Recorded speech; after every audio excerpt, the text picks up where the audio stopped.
Nearly 70% of adults over 65 report knee or back pain, even with no joint damage on scans. The real cause? The body forgets how to land safely. And if you don't fix that, the pain keeps coming back, no matter what treatment you try. So in this episode, we'll show you how to begin reversing that with one simple, gentle movement that can ease pressure, restore confidence, and change how your entire body feels by tonight. Welcome back to the Senior Health Podcast. Today, Japan's oldest doctor will demonstrate the exact movement that helps restore shock absorption in your feet, knees, hips, and back, so you can move with less pain, more balance, and greater freedom. He's over 100 years old and a national treasure in Japan. Doctor, how are you today? Thank you. I am doing great, John. And I am excited about this episode, especially because we're talking about something so small, yet so powerful. So let me ask you, how can we expect a body to move freely if it's forgotten how to land? That is something we never consider. And I imagine many of our listeners are feeling that right now, like their body doesn't bounce back the way it used to. Exactly. The problem is so common that it becomes invisible. We see tight hips, weak knees, aching backs, and we treat each one in isolation. But in many cases, what we're really seeing is the body's lost ability to absorb force. And instead of dispersing pressure, the joints are absorbing it directly. That doesn't just lead to pain. It leads to exhaustion, instability, and fear of movement. So that is why today we're going to walk through two specific exercises. The first one helps your body relearn how to land like a shock absorber, and the second builds on it, helping you transition from isolated control to confident, dynamic movement. These are things you can do at home without equipment. And by the end of this episode, I believe many of you will feel a shift. If you watch till the end, like always, you can request a link to an exercise sheet for these movements in the comments. I think that sheet is very useful when you are trying it out yourself. So let us know in the comments. So Doc, what you're saying is it's not that the pain isn't real, it's that the cause might be misread, and that leads us to treat the wrong thing right. Precisely. And if we can correct the pattern, the way the body lands, balances and rises, we may not need to chase symptoms at all. We'll walk through the exact steps, starting with one movement that reactivates the foot, ankle, knee and hip, all at once. Once you feel it, you'll know why we started here. You know, I was thinking about what you just said, how the body forgets how to land. And it reminded me of my friend Paul. He's 74, an ex-carpenter and still sharp as a tack. But over the last year, his body started hesitating. Getting out of a chair took effort. Going downstairs, he held the rail like he was on ice. I showed him this one movement we're about to teach, and within 3 days he called me and said, "I feel like my legs finally remembered what they're for." That's the power of reawakening. The body always remembers. We just need to speak its language. And that's where we're going to begin today with this forgotten language of movement. So doctor, let's break it down. What exactly is happening in the body when we talk about absorbing shock? The human body is built to distribute impact, not absorb it in one place. When we lose that sequence, for example, when the foot no longer spreads, the knee no longer glides, or when the hip no longer softens, the force gets tapped. That's when we feel the pain. Not immediately, but over time, like water carving through stone. So it's not just wear and tear, it's misplaced pressure. Exactly. And most of it begins in the landing. The way we touch the ground determines how the rest of the body reacts. That's such a shift in thinking, because most people focus on how to push off, not how to come down. Pushing off is only powerful when the landing is stable. Without that base, every push becomes a risk, and the body knows it. And that's when people start compensating, leaning on rails, shortening their steps, tensing up as they move. I've seen patients brace before they even move, like their body is anticipating something bad. It's protective, but it's also limiting. So let's walk our listeners through the exact exercise that helped Paul and thousands of others rebuild that foundation. Because once you feel what a proper landing actually is, everything else starts to shift. Once the body has relearned how to land, we must teach it how to move with that stability, not just during exercise, but during life. That's where the second exercise comes in. It's subtle, almost invisible, but it activates the same systems: balance, proprioception, joint control. And the best part is, you can do it while brushing your teeth, boiling water, or waiting for the microwave to finish. So we're taking the principles of the ninja step and embedding them into daily rhythm. Exactly, because it's not what you do once that shapes your body, it's what you repeat.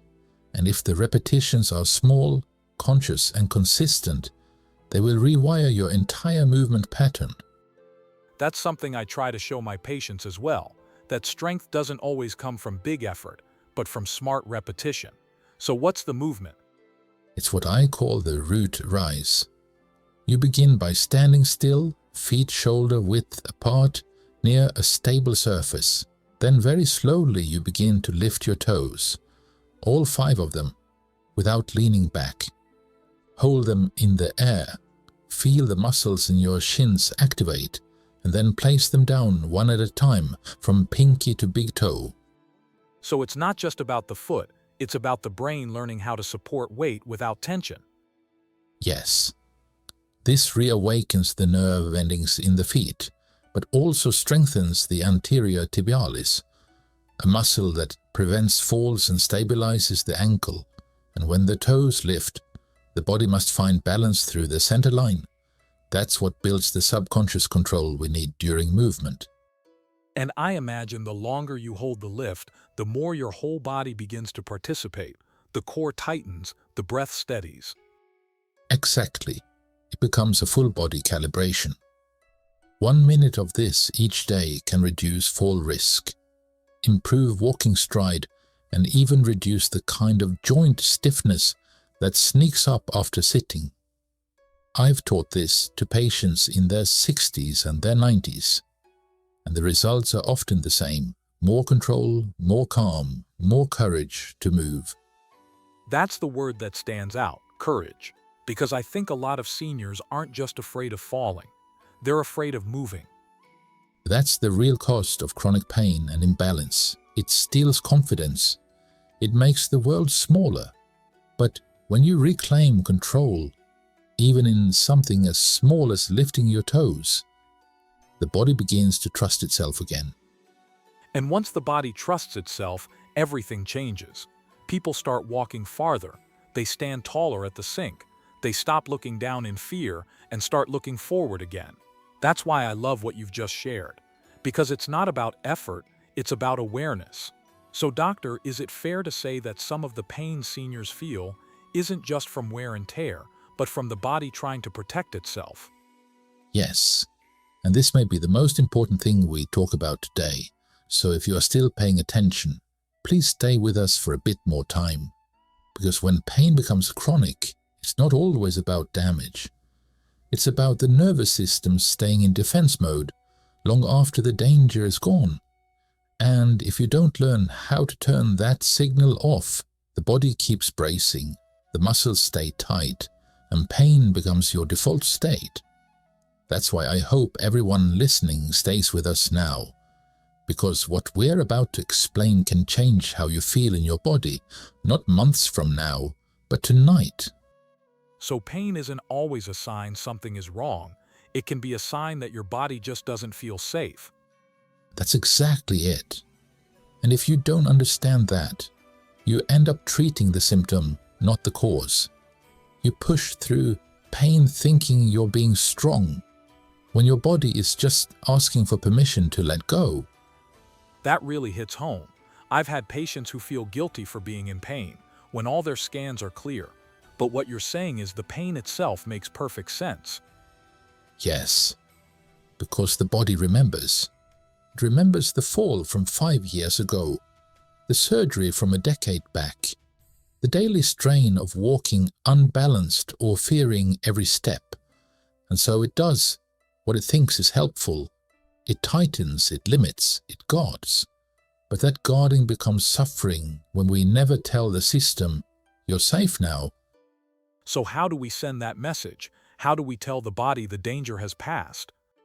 We send it through rhythm, through slow, predictable movement, through breath that isn't rushed, through patterns that repeat calmly, day after day. These are the ingredients that tell your nervous system you can stop defending. That's a powerful reframe, because it means healing doesn't always start with force or stretching. It starts with safety, with helping your brain and body feel grounded again. That brings us to something I know a lot of our listeners are wondering. What's one thing they can do tonight to begin rewiring that pattern, even if their body still hurts? One of the simplest ways to begin is with breath. Not just deep breathing, but coordinated breathing. Sit or stand in a quiet space and breathe in slowly through your nose while rising slightly onto the balls of your feet. Hold for a second, then exhale through your mouth as your heels lower gently back to the ground. Repeat that 5 or 6 times. It may sound small, but it creates a loop. Breath controls the nervous system, and the feet remind the body it's safe to land. That reminds me of something I've seen in stroke rehab. We teach the nervous system that movement is safe again, one repetition at a time. And when we pair it with the breath, something shifts. The body stops flinching at its own motion. Yes, and that's when healing begins. Not when the pain is gone, but when the body stops expecting it. This exercise combines grounding with light activation. It's not hard on the joints, but it still tells the body, we are moving and we are safe. That's the message we need after 60. Not just strength, but safety in strength. Over time, this begins to override the protective loop that's keeping the pain alive. That's more hopeful than most people ever hear in a clinic.